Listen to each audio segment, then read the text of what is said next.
Okay, so this is going to be a quick and easy one. What we're going to be doing is popping open our Jest window. We're going to wrap this off with one of the more fun things. I would say this is fun. If you don't find this fun, then I can understand that.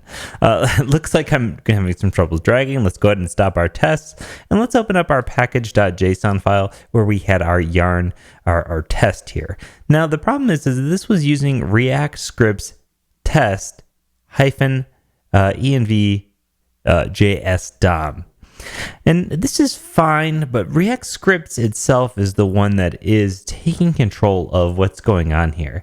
And how do we actually use a real Jest command here? Because typically when you're testing, you're not going to be using React scripts test, you're using Jest as a Jest command. And this is an important distinction. If you're not in Create React App, you'll have to get started with Jest itself like we've done already in another one of our videos. Now, the cool thing about Jest is that there's a ton of different options to run this command with. Now, the good news is that we can run most of those commands using this test command anyways, using yarn test. And the command that we're going to want to use is hyphen coverage. Now, coverage is going to run this with code coverage. Okay, so let's go ahead and see what's happening while this runs. Again, if you were running this with just Jest and not a React scripts, this would be the same thing. It would just say hyphen coverage. Okay, let's go ahead and check this out. I'm going to get these tests to run once more with yarn test coverage. Notice how it only ran once, and this isn't the kind of thing that you would leave on for when it's testing automatically over and over again, because it generates a bit of CPU usage, right? And so let's talk about this. What we see here is that all of our files, you could see that it says that 40% of our statements, 21% of the branch, 45% of the functions have been tested.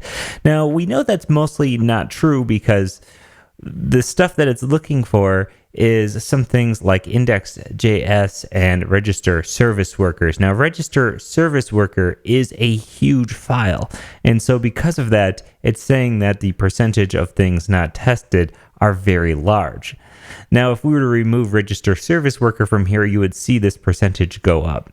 But this is the kind of thing that's generated with code coverage. And code coverage is simply showing you which of your functions, your components, your files have coverage in tests, as in, is your code completely covered, right?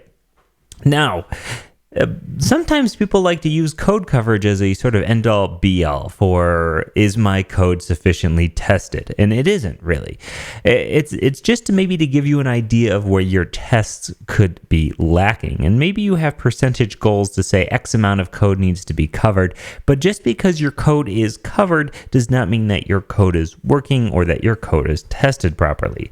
Because even if we tested one of our files completely, like movie form or something like that, chances are there could be little things in the functionality or the interface that are broken or aren't showing up, that aren't properly tested. So even though we see 100s across the board for movie form, don't take this as the end-all be-all, as in this file is completely tested. But I love running code coverage, especially on a large project, because this is one of those things that can give you insight that you just can't get anywhere else about what needs more tests, what needs less tests. Well, I guess nothing would need less tests, but where you need to focus your energy.